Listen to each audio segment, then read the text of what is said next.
My family and I moved into our new home in late October, just as the leaves were turning a fiery, almost unnatural red. It was a beautiful old house, but what really sold us was the backyard. It was massive, and right in the center stood a colossal oak tree, its branches gnarled and twisted like an old man's fingers. My little sister Maya loved it immediately. She spent hours under its sprawling canopy, collecting acorns and whispering secrets to its bark. The previous owners left a single item behind, a weathered wooden box in the attic. Inside was a diary bound in cracked leather. The script was elegant, a woman's hand from a long time ago. Her name was Ilara. Her entries were mundane, at first notes about the harvest, the changing seasons. But then they started to change. She wrote about the oak tree. She called it her vessel, her warden. She said it held her secrets, her power. She described rituals performed under its branches, chants spoken to the moon, promises made to something ancient and hungry that lived within the wood. I tried to dismiss it as old folklore, a gothic fantasy. But then strange things began to happen. At night, I'd hear a soft scratching from inside the walls, like branches scraping against the house, even on still, windless evenings. The air in the house grew heavy, thick with the smell of damp earth and something else, something sweet and decaying, like overripe fruit. Maya started changing, too. She stopped playing with her dolls. All she cared about was the tree. She'd sit under it for hours, her back pressed against the trunk, humming a tune I'd never heard before.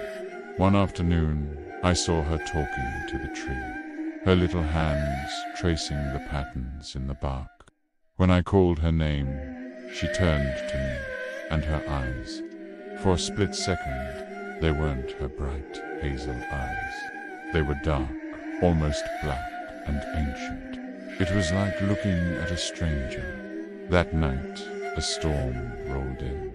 Thunder shook the house, and lightning illuminated the backyard in stark, terrifying flashes. I was in my room, trying to read Ilira's diary again, when I heard a creak from the hallway. I peeked out. Maya was standing at the top of the stairs, silhouetted by the window, but she wasn't alone. Standing behind her, with one hand on her shoulder, was a tall, slender woman in a long, dark dress. Her face was obscured by shadows, but I could see long, stringy black hair falling round her shoulders. I blinked, and she was gone. Maya just stood there, humming her strange little tune. I ran to my parents' room, frantic, telling them what I saw. They tried to calm me down, saying it was just a nightmare, my imagination running wild from the spooky diary. They went to check on Maya, and she was sound asleep in her bed, looking perfectly normal. They told me to get some rest, but I couldn't sleep. The scratching in the walls was louder now, more frantic. It sounded like something was trying to get in. I went back to the diary, my hands shaking. I flipped to the final pages. Ilara's handwriting had become a frantic scrawl. She wrote about a final ritual, one that would bind her spirit to the tree forever. It will keep me safe, she wrote. It will give me a new vessel when the time is right. A young one, a pure one. My roots will find her, my branches will hold her, and my voice will become hers. My blood ran cold. I slammed the diary shut. The storm outside raged, and a deafening crack of thunder made the whole house vibrate. Then silence. The scratching stopped. The wind died down. An eerie stillness fell over everything. I crept to my window and looked out at the oak tree. The lightning had struck it. A huge, smouldering gash ran down its trunk, splitting it nearly in two. Dark, thick sap, almost black, was oozing from the wound like blood. For a moment, I felt a wave of relief. It's over, I thought. The tree is dead. But then, from the split in the trunk, something began to emerge. It was a hand, a pale, slender hand with long, black painted nails. It clawed at the splintered wood, pulling. Another hand followed, then a shoulder and a head of tangled black hair. A woman, the same woman I saw with Maya, was pulling herself out of the tree. She was unnaturally tall and thin, her skin the color of ash. She turned her head slowly, and even from my window I could see her face.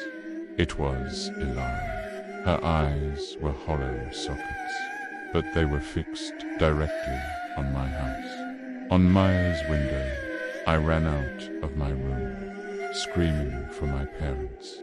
We had to get Maya. We had to get out. As I burst into the hallway, I saw Maya standing at her bedroom door.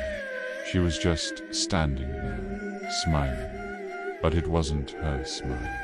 It was sharp, predatory. "She's been waiting for me," Maya said, her voice a strange, layered whisper, her own and another, older voice intertwined. "It's so quiet in the wood, so patient." Behind her, in the darkness of her room, the window was wide open. The curtains billowed in, carrying the scent of rain and rot. And standing there, framed by the window, was Ilara. She wasn't solid, more like a figure made of smoke and shadow, but her eyes glowed with a faint, malevolent light. She beckoned with a single, crooked finger. My parents finally came running, their faces a mask of confusion and fear. "What's going on?" my dad yelled. Before I could answer, Maya took a step back into her room, towards the figure. "Don't worry," she whispered, her voice fading. "She's just going to borrow me for a little while." Then the door slammed shut with a force that shook the walls. My dad threw himself against the door, but it wouldn't budge. It was like trying to move a solid wall of stone. We could hear Maya inside, not screaming, but laughing. A high, cold laugh that wasn't hers. It mingled with a low, guttural chuckle that seemed to come from the very foundations of the house. We heard the sound of splintering wood, the scrape of nails on floorboards. Then, complete silence. My dad finally broke the door down. The room was empty. The window was shut. The latch locked from the inside. Maya was gone. The only thing left was a single, perfect acorn sitting in the middle of her pillow. We called the police, of course. They searched everywhere. The house, the woods, the entire town. They found nothing. No footprints, no signs of a break-in. To them, it was just a missing child case. But I knew she wasn't just missing. She was taken. The oak tree in the backyard still stands, scarred but alive. Sometimes late at night, when the wind blows just right, I think I can hear a little girl's laughter carried on the breeze, tangled in the rustling of the leaves. Other times, I hear a woman's whisper, promising secrets to anyone who will listen. They say the house is just a house now, that the past is the past, but I know the truth. Elara got what she wanted. She has her vessel, and she's just waiting, patiently, inside the wood for her next visitor. The police eventually left. My parents sold the house at a massive loss, and we tried to move on. But every time I close my eyes, I see Maya's empty room. I see that single acorn on her pillow, and I know deep down that this isn't over. We didn't just lose my sister that night. We unleashed something, and I have this horrible feeling that one day she'll come back, or at least something wearing her face will. We never went back to that town, but I still see that house in my nightmares. The gnarled oak tree, the empty window of my sister's room, and the chilling, unforgettable feeling that we were never, ever truly alone in that house. It's a memory that claws at me, a constant reminder of the night we learned that some roots run deeper than you could ever imagine, and some secrets should stay buried. And sometimes, when I'm alone in my new room, I swear I can hear a faint scratching coming from inside the book.